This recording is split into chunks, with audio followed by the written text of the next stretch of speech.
तुला तुझ्या पद्धतीने वागायची परवानगी दिली तेव्हापासून फारच मोकाट सुटलेस तू.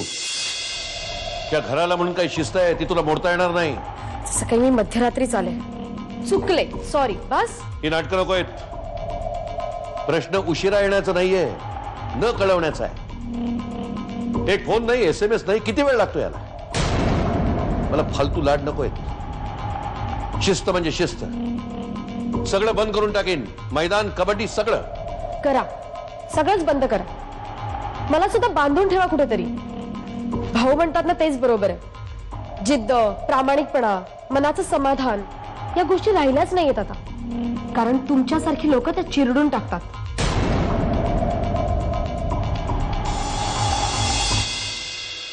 तुम्ही त्यांना फक्त कबड्डी शिकवायची. हे काय असं भाई आपल्या पोरांना कामाला सांगतो तर जा रे त्याला बदलून या. हे काय?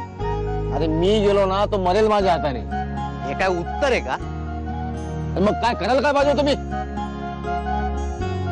अरे विनयभंग केलाय त्यांनी अरुणाचा. या मुलींनी त्याला थोबडवलं नाही ना तर तो शिकणार नाही. त्याला अशी शिक्षा पाहिजे. हाय सेक्सी. अगं आहेस कुठे तू?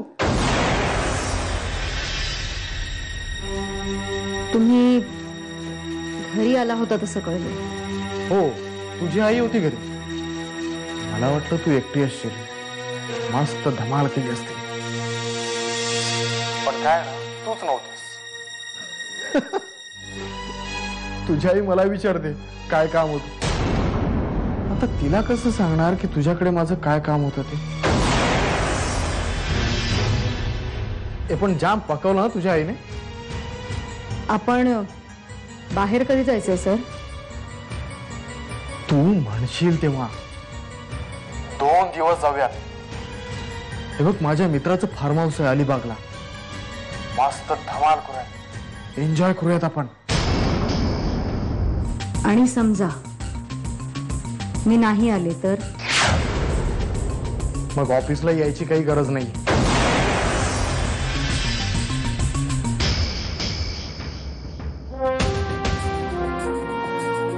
मला नोकरीवरून काढून टाकणार सर? हो, विचार तरी नक्कीच करेन काढायचा. सर मी तुम्हाला नंतर करते फोन. ठेवते आता. बाय. ओके. तू याला नाही म्हणूच शकत नाहीस. कबड्डी खेळायची 1-on-1 मॅच. येस चलो. ह्या माणसाने मला इतका त्रास दिला नाही. फक्त आपली गरज म्हणून इतके दिवस नोकरी करत राहिले.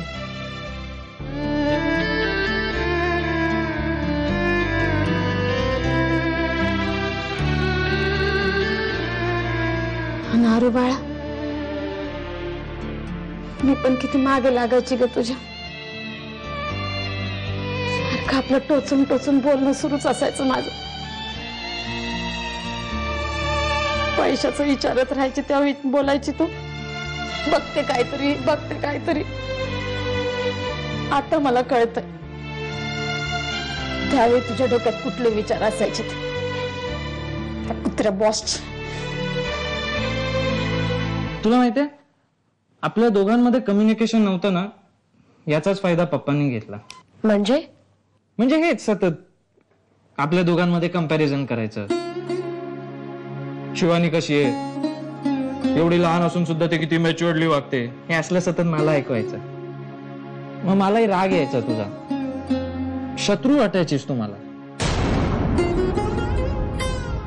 पण नाही, आता मी ठरवलंय आजपर्यंत कधी पोनोशी तिचा मोठा भाऊ म्हणून वागलो नाही. आजपासून नक्की वागणार. दादा तुला गोड आहेस.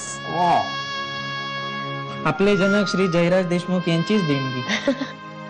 अरे काय टाइमपास काय चाललाय? झोपायचं नाही का? दादा मी नाही, खरंच ते. चुप चुप चुप.